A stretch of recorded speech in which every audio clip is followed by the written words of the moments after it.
see. Hi everybody. Hi everybody. Okay, so hello. I've been really wanting to do this video for quite some time. This is actually my third time recording it. The first one, it was very emotional because I was in a time in my life that I was actually facing some challenges when it comes to breastfeeding. And then the second one ended up being really long. So I'm like, you know what? I just want to make this like very beneficial, kind of just based off of my experience. But yeah, so before I start, I do want to just put it out there that this was not to make any mamas out there feel bad if they haven't breastfed their baby or if they tried and it didn't really work or it wasn't for a long time. I think first and foremost, you know, as long as your baby's healthy, you do what works for you. Yeah, so this video is really more about those moms out there that they kind of are planning breastfeeding. They want to hear someone that, you know, has been through it, kind of just hear my experience and some tips, or if you're just, I know, or if you're just curious to kind of see like what it looks like when it comes to breastfeeding. But yeah, so I'm not saying what's right or what's wrong. That's not what this is about. Again, this is just something that I wanted to do, and yeah, what works out for me, what hasn't, or whatever it is. And yeah, so let's do this. So to talk a little bit about my experience, overall, like for me, when it comes to the whole thing with like breastfeeding, it hasn't been hard, but it has definitely been challenging. There's just so much that goes into it. So I guess I should first mention, like, Kai's from the beginning, like, he latched on very well. He had never had a problem when it came to latching. I never had a problem with like my supply. I always overproduced, and overproducing basically means that, like, let's just say if he's supposed to be eating 3 ounces every 3 hours, but I can pump like 4 to 5 ounces every 3 hours, then I'm overproducing. Like right now he's eating or drinking 5 ounces every 3 hours, and when I'm at work and I pump, I could make anywhere from 6 to 7 and 8 ounces. So I'm definitely making more than what he's eating right now. Yeah, so in general, like, I had a lot of things like working for my favor, but then there's a lot of stuff too that comes with breastfeeding. So I really wanted you agree? You agree. I wanted to make this video really to just like kind of just give some tips. I think it's really important for you to set yourself up to succeed. Again, there's so many things that could happen, so keeping that in mind, you might want to breastfeed and you might not produce a lot, or you might try for a long time to do certain things and it might not work, or you might just realize like this doesn't work, like it's taking your sanity away, whatever it is. But I think it's very important, like walking into something kind of knowing what to expect, and having a plan, even though, you know, it might not turn out to be the way that you wanted. I think a plan is always important to have because I think it's just easier for you to like work through it and make, you know, certain choices and decisions. And yeah, again, it's just like really setting yourself up for success. So I guess the first thing, the first step would be when it comes to breastfeeding is deciding how important it is to you. So let me explain that for a little bit. Like me, it was very important. Like when it came to the idea of him having my breast milk, I wanted him to. I always said like I wanted to breastfeed like for a year. So I told myself, if for whatever reason, like if my supply was good, but let's say he didn't latch on, like I knew that I would want to go to strictly pumping. So yeah, I went into it like with a plan of like, this is really important for me. If this doesn't work, if he doesn't latch, then I'm gonna pump and feed him off of a bottle, but I am gonna pump every 3 hours. Like that's a decision that I had made in advance, because then I think it helps like you attack it if, you know, something were to happen and it turned out not the way that you wanted. And again, you can always like revisit you can always revisit later on, like even if you feel like you have a plan and you want to breastfeed, and if that doesn't work and you want to pump all the time, and you realize, okay, this is really hard, like I want to stop, then yeah, like you shouldn't feel bad if you ever come to that point. But I think for me it was very important that like I wanted to try as much as I could, because it was very important to me. Yeah, so kind of just decide like what does this look like for you? Is this something that you want to try, and if it doesn't work, like you just want to stop? Or if it doesn't work with a certain area, like would you go strictly pumping? Because if you do that, then you've made the research beforehand and you're like well prepared. I think it's really hard if you go with the expectation that he's gonna latch on and I'm gonna supply enough, and then that doesn't work out and you're like, oh, what do I do? And in the process of not knowing what to do, like so many things could happen, from like engorgement and like plugged duct, like there's so much that honestly like we're gonna get into later. But yeah, so I would say first and foremost is really decide how important it is breastfeeding and having your baby have breast milk for you. And again, this is like, and that's why I'm saying like you decide that beforehand, because this is a very personal thing. Some moms, like it's very important. For some moms it's important, but some moms, like even before, they're like, you know what, I'm just gonna have my kid have formula, and again, that's fine. But I think it's important for you to know that beforehand, to just yeah, make it easier for any type of transitions or obstacle that comes your way. For the second thing, I would say my second tip would be coming up with a plan, which goes in hand with, once you decide how important it is for you, what are the steps that you're willing to take, it will lead you to creating those steps. So creating a plan, it's like very important. So for instance, I went in not really being aware, like they do have like breastfeeding 101 class at like the hospital, and I told myself I was going to sign up for it, and then by the time I went to, it was completely like booked until after I had a baby, and I'm like, that's not really going to help, because it's like 2 months after. I need to know this now. So I started doing some research, but honestly I went in kind of like learning as I went. I would say one of the things that really helped me out was when I went into labor, I asked for a lactation consultant that they do have at the hospital, and she kind of like showed me like how to work a breast pump, like massaging my breasts, and helped me even with the idea of like showing me how the best positions for him to eat. So I think if I hadn't done that, it would have been a lot harder, because I would have came home with not a clue of how, like, okay, I don't know how to put a breast pump on my breasts. I don't know different positions. So then yes, like you have YouTube and you have Google accessible to you, but when you just have a baby, everything is just so hectic and you're learning so much at the same time, that having to do the research while something's happening, or while you realize that your breasts are really full and he's not eating right now, and now you have to like watch a video to figure out what to do. It's a lot more overwhelming, I would say. So yeah, so I think having the consultant, really the lactation consultant, really helps me kind of just know what I was putting myself into. So yeah, so with having a plan, it's important to know. Oh, you're not crying. Oh no, baby.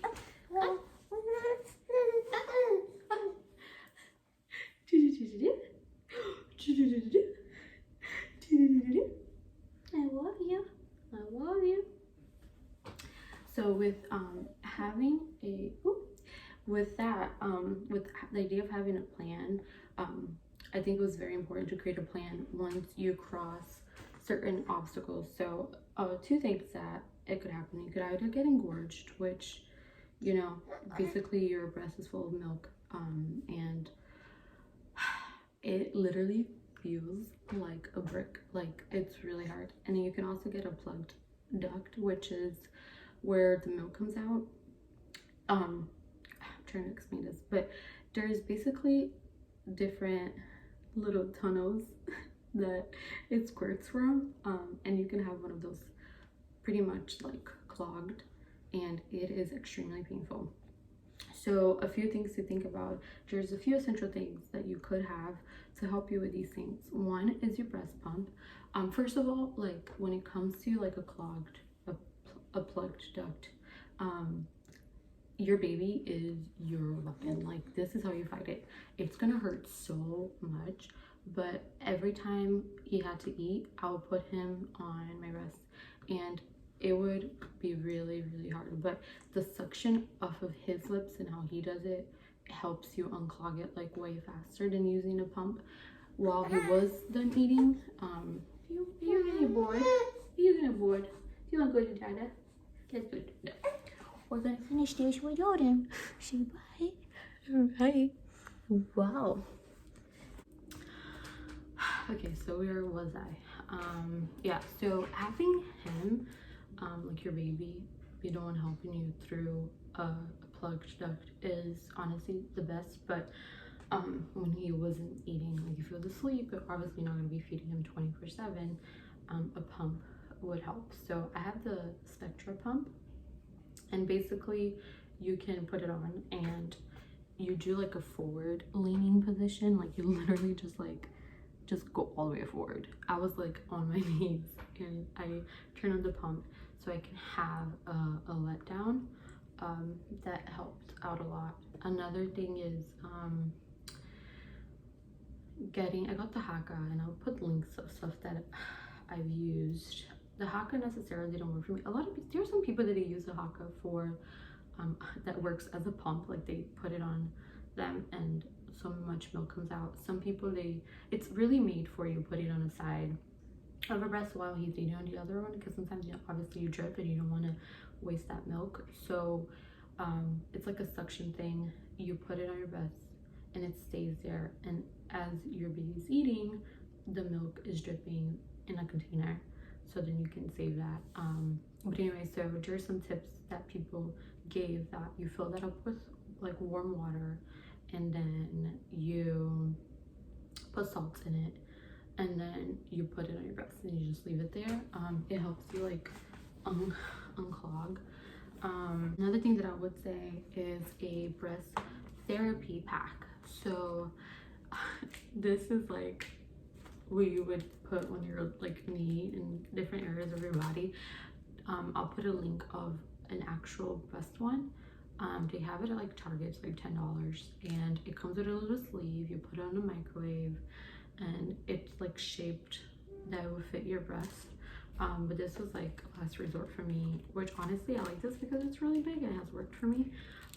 But I got engorged and then I got a clogged duct. So a few things that helped is like you taking a really hot shower, like as hot as you could handle. You would go and you let the water hit you and you massage, and there's so many videos and resources online that would teach you kind of like how to massage. Another thing, you put this in a microwave and you do like, again, as hot as you could handle. So sometimes it would get really hot, so I'll wait it out to cool down a little bit. But yeah, so you put this in the microwave and then you just put this over it and you let it sit there for a while, and then you massage. And you do this honestly like the whole day. Like once you get engorged or you get a plugged duct, basically what's going to happen is you're going to be like that for at least 24 hours. That was at least my experience. So yeah, I found myself like I couldn't even go to work, guys. I had to work and I had to like hit up my boss. I'm like, yeah, I don't feel well, I can go to work tomorrow. It's that painful. Your breasts feel like there's a brick. Like you literally lay down, it's like it literally just flops to the side. It's funny now, but one of the first videos I made that I never posted, it was when that just had happened to me, and I was so emotional. It was really hard because I thought, you know what, like this is not gonna work. Like this is like one of those things that now I have a plugged duct, I'm engorged, it's not unplugging, it's not getting unclogged. Now I might get an infection, and if you get an infection, like it's a whole thing. I was really stressed out. But yeah, so this is like really helpful, and I kind of wrote things down because again, I'm trying to make this beneficial and that I'm not just blabbing on. But anyway, so what this helps out with, it helps relieve plugged plugged ducts, like I said. This also, the cold, so when it's warm, the cold helps relieve engorgement and sore nipples. So basically, after, like, if you have a clogged duct, a plug duct, I keep switching around. Plug duct, that's the right term.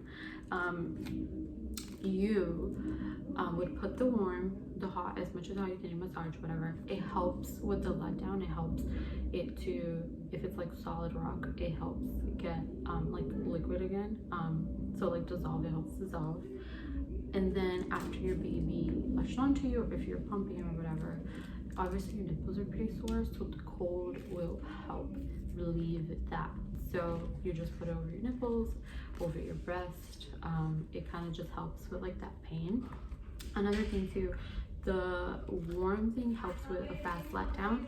So if you are about to breastfeed him, or if you're about to pump, you can warm this up, put it over your breast, and you know, there doesn't have to be anything wrong. You don't have to be like engorged. You don't have to have a plug duct, but you can put a warm compression on your breast, and it will help the flow of your milk a lot better. I don't necessarily need to do that because, like I said, I overproduce, and sometimes he's eating and he like chokes on it a little bit because my letdown happens like really fast. But yeah, so I don't really need to do that. What is next? There's a few things that you need to think about. So baby sleeping through the night, that's like another tip that I want to give you guys that no one was there really for me, or I guess I wasn't aware of it. So I started like sleep training my baby so that he could sleep for longer periods of time at night. So he started doing that, and obviously he wasn't eating as frequently as before. So when it came to nighttime, he slept and I slept, and I woke up and my breasts were engorged. So that was really painful.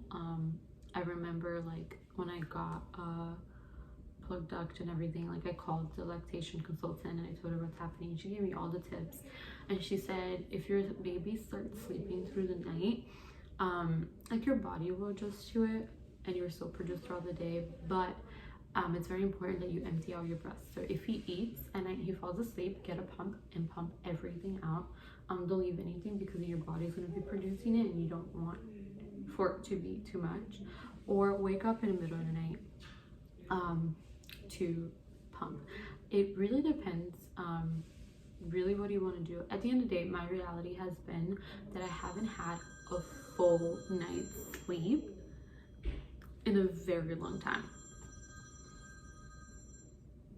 I haven't had a full night's sleep in a very long time. So I'm like, I might as well take advantage and pump so that I can store milk. But yeah, so it's really up to you. Again, coming up with a plan of like, do I want to have a freezer stash? So then I don't have to breastfeed for a long time. Because if you create a stash, maybe you can, I don't know, stop at 8 months and then continue just giving him the frozen stash that you have. Or I don't know. Another thing, because I wrote this down because this is very, very important to me. This is for working moms. So I am a working mom, a full-time work. I work full-time, and I honestly didn't put a lot of thought into it until I started working. And I want to encourage you before that, that you can do this, you got this, that it's not impossible. Again, it's challenging, but it's not necessarily hard. It doesn't have to be if you come prepared.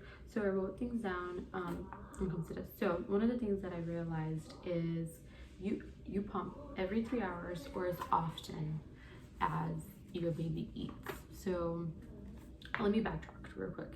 So if you are going to be a working mom, I don't know how long your maternity leave is going to be. Try to have a freezer stash for emergencies. And again, you really have to see how your baby is, how you are, your lifestyle. Things will be different for everybody. But for me, I actually put like 10 bags in a freezer. I know some moms that they actually like stacked up. Some didn't at all. I don't know. But so again, this is based off of my experience. Like have some in the freezer so you can have as an emergency. If you find a way to create a schedule that while you're home you start stacking up a lot,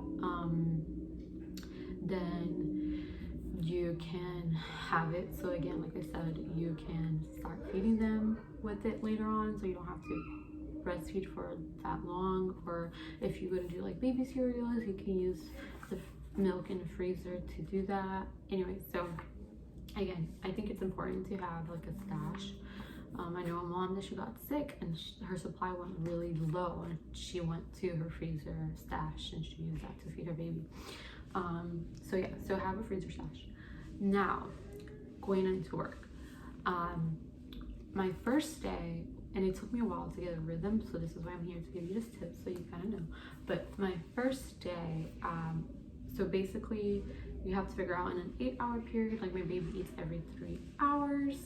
So sometimes depending what time I get to work and what time I come back from work, he eats 2 times while I'm gone, while I'm away, or 3 times while I'm away.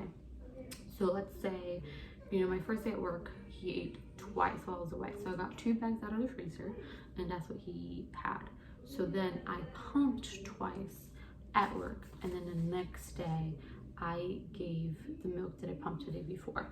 So the first day at work I gave off of a freezer, but then all other days to come I give off of the day before. So whatever I pump in one working day, that's what he eats on the next day. That way, like, he eats the freshest milk instead of having a freezer, because you lose a lot of nutrients. So the fresher it is, the better, you know, like food. Anything that's not frozen is better. But anyway, so yeah, so that's what I would do. So, you know, Monday, whatever I pump on Monday, that's what he eats on Tuesday. Whatever I pump on Tuesday, that's what he eats on Wednesday, and so on. And whatever I pump on Friday, that's what he eats on Monday. So I never have to put in the freezer, because you're looking at like a 3-day period. So I pump Friday, so there's like Saturday, Sunday, Monday, and that's what he has. Another thing that I will say is if you do go out, going back to the work thing, let me just emphasize something. It's really important that you pump when he eats. So my mom is the one that watches him, or if it's my husband, I always ask him, like, usually he's really good at eating every 3 hours, but then I let them know, like, hey, whenever he eats, text me so I know. I try to like plan it so that I am pumping every 3 hours. Even if he oversleeps and he wakes up, it has worked out that way. I found out to have kept my supply pretty high. So that's the thing. So how your breast milk works is a very supply and demand. If you are not pumping every 3 hours, then your body is thinking like, oh, I guess I don't need to supply this much because, you know, nothing's happening over here. But if you are going to pump every 3 hours while at work, it's saying, let me keep producing because I need to keep producing every 3 hours.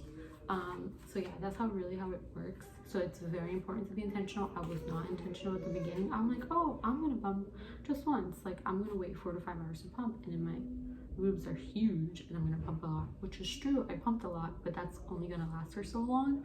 Eventually your body's gonna start realizing, yeah, I'm overproducing. So anyways, pump every 3 hours, works with supply and demand. You're letting your body know you have to keep producing. Another thing I was gonna say, bottle feeding. So there's something called paced bottle feeding. So basically, actually one of my coworkers told me about this, and I'll get on to that a little later, about community and how it's important to have. But she did let me know about this. She told me that it's very important if he's being bottle fed at home, that you just don't give him all of it, that, you know, you make him work for it. So basically you just put it like close to his mouth, like let him come to it. Once he has it, take it off like every minute or so. Kind of just pace bottle feed.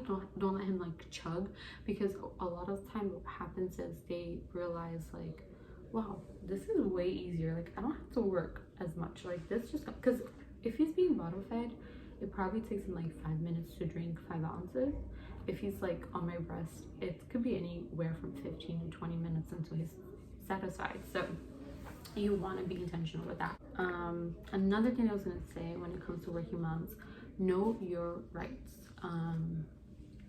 It's a federal law that you could pump at work, and they have to provide you with a place that you could do it, a place that you could lock. They have to. And also that it's not limited to your break time. It doesn't have to take away from your break time. If you have to pump every 3 hours, you're supposed to be able to pump every 3 hours. And it can't say, oh, if you do that, you can't have lunch. Like, look into your rights, talk to your HR person. These are things going to help you succeed, like knowing these things beforehand, because maybe where you work at, you know, it could be a hotel and they don't have an area for it, or you're the only person at the front desk. They have to provide it for you. It's the federal law. So yeah, look into that. And that's also another thing that reminds me about tips and things that can help you succeed. Health insurance, it covers for your breast pump. I will link the website at the bottom that I used. There's so many different outlets that you can use, but you put your insurance information and then they will tell you which breast pumps covers. A lot of it is like free. Like I paid $30 for mine because I chose for it to come with the bag. And then you can do like upgrade, so you pay a little bit more for like a higher end. I have the Spectra one. I love the Spectra one. When it comes to pumping as well, I would say having a small one, a portable one, like a on the go that doesn't have to be plugged, is the best, because if you are going a night out, still pump. Like my mom watches him, and then like, or she watched him this one day, like we had a Disney date and I was gone for like 7 hours, 8 hours, and it's very important that you could, like, again, you continue on pumping. I know it's not ideal, like you don't want to pause, but then again, if you want to commit to breastfeed, if you were your baby, you would have to stop whatever you're doing to feed him. So it's very important for you to pump as well if you are on a like day out, night out. My Spectra one is the first one, is the one that has to be plugged, but I got a car charger adapter thing, so every time, like if my husband is like spending the day out walking around, it's like, all right, time for me to pump. Or if I'm away back home, like I pump it back home, I try to schedule it again to do that while he eats, so my supply keeps coming. But yeah, I would recommend next time for baby number 2, I want to invest in the small pump, the electrical, like on the go one, the one that doesn't have to be plugged. It's just a smaller version, so it's easier. Also keep in mind, it's important for you, if you are going to spend the whole day out and you're going to be pumping like every 3 hours, like your milk is good outside of the freezer for like 5 to 6 hours, like 6 hours of recommendation. So have like a little lunch bag, whatever it is, and put like ice packs there so that you can store your milk. Finally, I want to emphasize how important it is to eat well and drink lots of water, especially in the beginning phases, because your supply is still being established. So it's very important, you know, drink lots of water, eat well. But even for the days to come and the months to come, make sure you do eat very well and you drink lots of water. It's very important. I noticed that my supply went significantly higher when I started drinking a lot more water. I heard a mom give me a tip. She was like, I drink like 90 ounces of water a day, and I was like, let me just try that, because I wasn't being intentional with drinking water. So I did, and I kid you not, within 3 days I went up about like 2 ounces every time I pumped. So that was great.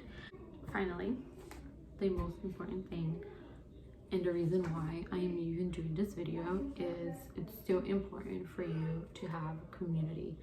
Community is so important. Like I can't emphasize enough. Like the times that I had like a plugged duct or I was engorged, like I messaged my friend Hannah that she's been breastfeeding for a year now, maybe a little bit more, and she was able to tell me things that she did that worked for her. It was honestly a blessing, because my job, we have like a nursing room, and there, like I met so many new moms, and there's this one specific mom that she's like, I want to say her baby's 7 months or 8 months, so she's like quite ahead of me. She has been like my well of knowledge. She has shared with me everything that, you know, she experienced, things that she's researched, and just sometimes would give me a hug and say, girl, you got this, like you can do this. So I think community is very important. This is why I'm doing this. Like I want to give you tips and kind of help you prepare beforehand, if this is something that you want to do.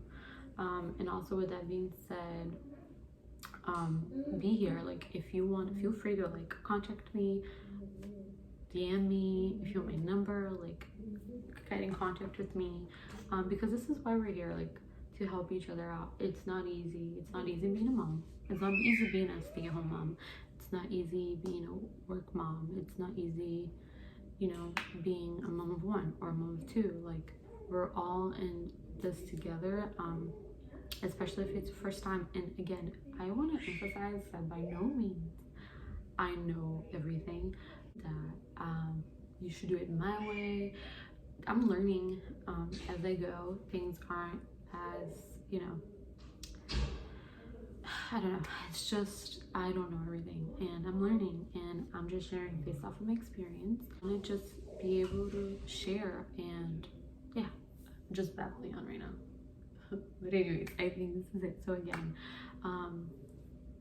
figure out how much breastfeeding means to you, then come up with a plan and set yourself up to succeed with that plan. Have these things at home before. Like, I literally bought this when I was going through something. So I'm gonna put the links of stuff below, from the website of the breast pump to this that you could buy to help you, to the Hawker thing that works for people.